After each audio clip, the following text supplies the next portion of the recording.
どうも、サコシ伊藤です。今回はシルクガラスマテリアルの作り方を解説します。シルクガラスというのは自分の造語ですが、ハイライトを強調したシルクのような見え方をするガラスのことです。粘性の高い液体のようなガラスをイメージして作りました。基本的なガラスマテリアルの作り方よりも輪郭が強調できて、自然なグラデーションと深みのある虹色の反射を作ることができます。ガラスの美しさを最大限引き出せるテクニックとなっています。まずはチャンネル登録をして一緒に作っていきましょう。それでは始めていきます。レンダーエンジンは必ずサイクルズにしておきましょう。デノイズも有効にして進めていきます。最初から出ている立方体は選択して X で削除しましょう。代わりに Shift プラス A からメッシュのトーラスを1つ追加して、左下の、トーラスを追加から、小半径を 0.5 まで上げておきましょう。そして右クリックからスムーズシェードをかけておきます。そして画面右の、モディファイアプロパティからモディファイアを追加、生成のサブディビジョンサーフェスを1つと、変形の、シンプル変形を2つ追加しましょう。そして、1つは座標軸を、Y に変えて、角度を150に変更しておきます。もう1つは、座標軸 X のまま、角度を、360くらいにしておきましょう。このあたりはお好みで構いません。今回作るマテリアルは形が多少歪んでいた方が、綺麗に見えると思います。この状態にしておきましょう。そして背景となる、平面を追加しておきましょう。Shift プラス A からメッシュの平面を追加して RX90 で、立てたら、GY で、少し動かしましょう。そして S キーで、大きくしておきます。そして点キーの1を押して、正面からの視点に変更しておきましょう。ここまでできたら画面を分割して画面の右側をシェーダーエディターに変更して画面の左側を、レンダープレビューに変更しておきましょう。そして今回照明は HDRI 画像を使っていきたいと思います。概要欄にリンクを貼っておくのでそちらからダウンロードしてお使いください。ダウンロードできたら画面右のワールドプロパティに移動してカラーから環境テクスチャーを選択、開くボタンを押して HDRI 画像を読み込みましょう。そして、こちらの、トーラスの角度も少し変えておきましょう。だいたい、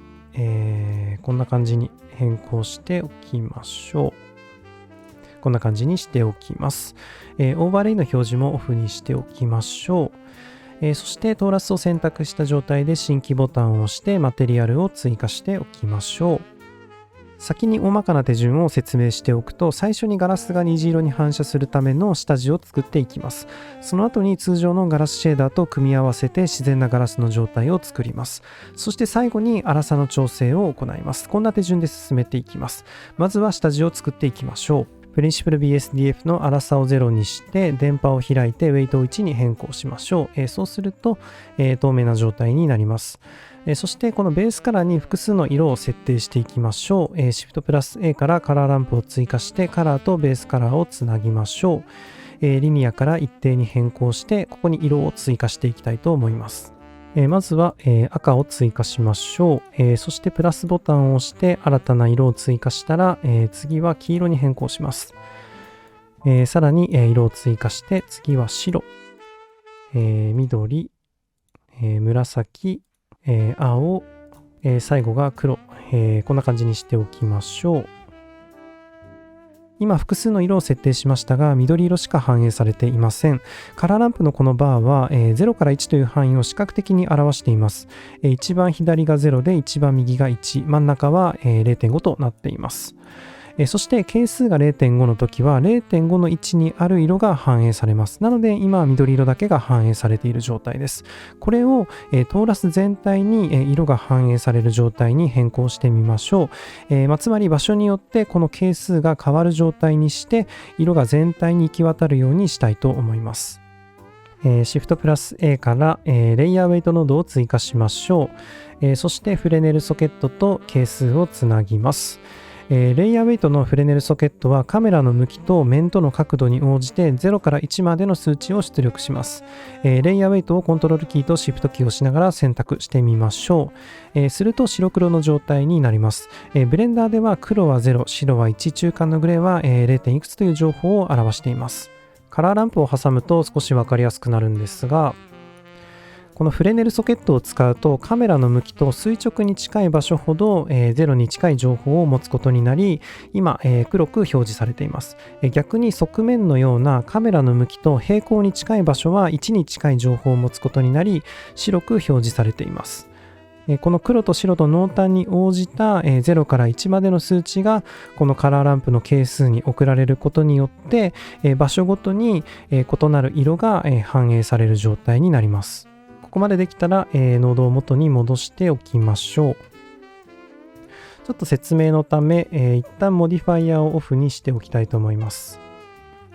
角度も変えておきます。皆さんは特に変える必要はないのでこのまま見てもらえたらと思います。ノードをつなぎ直しましたが、レイヤーウェイトをカラーランプに直接つなげてしまうと見ての通り色の区切りが大雑把になってしまい、赤以外の色がほとんど表示されていません。フレネルは滑らかなグラデーションを出力するので、カラーランプの補完が一定になっていると色の切り替わりも単調になってしまいます。なのでこのレイヤーウェイトとカラーランプの間にホワイトノイズテクスチャーを追加しましょう。そうするとレイヤーウェイトが出力するグラデーションに合わせてランダムに色が反映されます。ホワイトノイズテクスチャーは入力された値に基づいて0から1までのランダムな数値を出力してくれます。今フレネルソケットからはカメラと面の向きに応じて放射状のグラデーションが出力されていますが、この情報がホワイトノイズテクスチャーに入力されると別なランダムな数値に置き換わります。また、もともと同じ数値を持つ場所であれば、同じランダムな数値に変換されます。例えば、もともと 0.5 という数値を持つ場所がホワイトノイズテクスチャーを経由することによって 0.1 という数値に変換されるとします。そして別の場所にもし 0.5 という数値を持つ場所があれば、そこも同じく 0.1 に変換されます。このような仕組みによって場所ごとにランダムな数値を持つことになり、これがカラーランプの係数に入力されることによってランダムな色が配置されることになります。カメラを近づけるとランダムに配置されているのが確認できると思います。まとめると、フレネルの情報をホワイトノイズテクスチャーでランダムな数値に変換してカラーランプの係数に入力することで色がランダムに選択される状態になったという感じです。ここまでで色をランダムに配置することができましたが、このままだと虹色に反射する状態にはなりません。これは IOR、つまり屈折率が今一つの値で制御されているからです。IOR は光が物体を通るとき、その進行方向がどのくらい曲がるかを設定するための項目です。で、光は色を重ねていくと白くなっていくという性質がありますが、IOR が一定の値だと光は同じ経路をたどることになり、色が重なり白っぽい反射になってしまいます。なのでこの IOR を場所ごとに異なる値に設定できれば、光が通過する場所ごとに光の進行方向が変わり光が分離して虹色に見える状態になります。まずはホワイトノイズテクスチャーの値ソケットを IOR につなげましょう。今、間違えてホワイトノイズテクスチャーのカラーソケットを、カラーランプの係数につなげていたので、こちら値ソケットにつなぎ直しておきましょう。そしてホワイトノイズテクスチャーの値と IOR をつなげておきます。こうすることでカラーランプに送っている情報と同じ情報を IOR に送ることができるので、結果的に色と IOR が同じ情報に基づいて変化する状態になります。これで場所ごとに異なる IOR を設定することができましたが、このままだとガラスのように見えないので、範囲マッピングノードを追加して入力される値の範囲を調整しましょう。Shift プラス A から範囲マッピングを追加して、この間に配置します。範囲マッピングは入力された値を別の範囲に変換できるノードですが、ホワイトノイズテクスチャーから送られてきた0から1までの数値を最小へと最大へで別の範囲に変換することができます。ひとまず最小へを 0.89、最大へを 1.13 に変更しましょう。これで IOR に入力される値が0から1という範囲から 0.89 から 1.13 に変更されました。まだこの段階だと分かりづらいと思いますが、これで光が分離した状態になりました。モディファイアを元に戻しておきます。角度も最初の状態にしておきたいと思います。これでガラスが虹色に反射する下地ができたので、今度は通常のガラスシェーダーと混ぜ合わせていきましょう。シフトプラス A からシェーダーミックスノードを1つ追加して、さらに、グラス BSDF ノードを追加したら、下のシェーダーソケットにグラス BSDF をつなげましょう。シェーダーミックスは2つのシェーダーを混ぜることができるノードです。係数でその混ざり具合を調整できます。係数が0の時には上のシェーダーが 100% 適用されて、係数が1の時は下のシェーダーが 100% 適用されます。デフォルトだと 0.5 なので、両方のシェーダーが単純に半分ずつ反映される状態になります。これをカメラの位置に応じて係数が変化する状態にしてみましょう。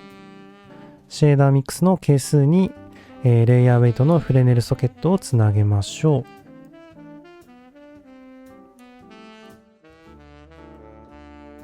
これでカメラとオブジェクトの面の角度に応じてプリンシプル BSDF とグラス BSDF の反映される割合が変化します。ただこのままだとフレネルから送られる、この情報のコントラストが弱いので、このコントラストを強調してみましょう。シフトプラス A からカラーランプを追加してレイヤーウェイトとシェーダーミックスの間に配置します。そしてこの黒と白の領域を調整してみましょう。だいたいこんな感じにしてみます。そうすると、もともとこんな状態だったのが、カラーランプを挟むことによって、黒と白のコントラストが強調された状態になります。そしてこの黒に近い部分は0に近い値を持つので、プリンシプル BSDF の影響が強く出て、この白に近い部分は、下のグラス BSDF の影響が強く出るようになります。ここまでできたら一旦数値の調整を行いましょう。レイヤーウェイトのブレンドを 0.3 まで下げておきます。そして範囲マッピングの最小からを 0.26、最大からを2.58 に変更しましょう。こうすることでガラスに少しメリハリが出ます。そしてグラス BSDF の IOR を 1.333 まで下げてみましょう。これは水の屈折率なんですが、若干液体っぽさがプラスされるかなと思います。一旦こんな状態にしてみましょう。それでは最後にプリンシプル BSDF の粗さを調整しましょう。ガラスの輪郭が強調されるように輪郭に近い場所ほど粗さが高くなるようにしたいと思います。シフトプラス A から輝度コントラストノードを追加しましょう。そして、レイヤーウェイトのフレネルソケットとカラーソケットをつなげて、こちらの、カラーソケットと粗さをつなげましょう。そして輝度を、2.59、コントラストは、7.55 に、してみましょう。こうすることでこの輪郭部分が、白く、強調されて、この部分が、粗さが1に近い状態になります。逆に、この黒い部分は粗さが0近くに、なります。こうすることによって、この輪郭が強調されて、奥行きも、分かりやすい状態に、なると思います。ちなみにですが、この辺り見てもらうとよくわかると思いますが、これをつなげない状態だと、かなり大雑把に粗さが設定されてしまいます。これをちゃんとつなげると、粗さが、より細かく、設定されるので、より印象的な見た目に、なると思います。また、グラス BSDF の IOR を 1.5 にすると、より、ガラスっぽさが、強調された見た目になるので、このあたりも、皆さんの方でも、調整してみてください。あとは、こちらのカラーランプに、少し色を、追加しておきたいと思います。赤を足しておきましょ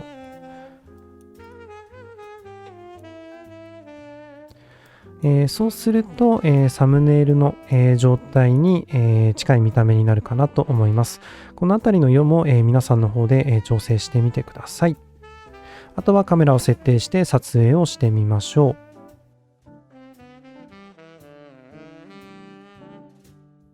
最終的なレンダリング結果がこちらです。この動画がお役に立ちましたら、高評価、チャンネル登録していただけるとありがたいです。それではまた次の動画でお会いしましょう。